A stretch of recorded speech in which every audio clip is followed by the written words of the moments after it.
በዛሬ ቪዲዮ ስለ አሲሚሌሽን አስተምራቸዋለሁ። አሲሚሌሽን ማለት ሁለት ተከታታይ ቃላት አብሮ ሲመጡ የመጀመሪያው ቃል ሁለተኛው ቃል ሲከተል ድምጹን ይቀይራል ወይም ደግሞ ያጠፋል። ይህን የሚያሳይ ነው አሲሚሌሽን የሚባለው።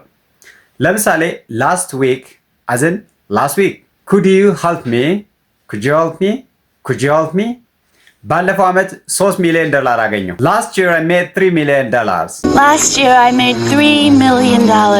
ቆንጆ ነው ተፈቃሪ። You look handsome.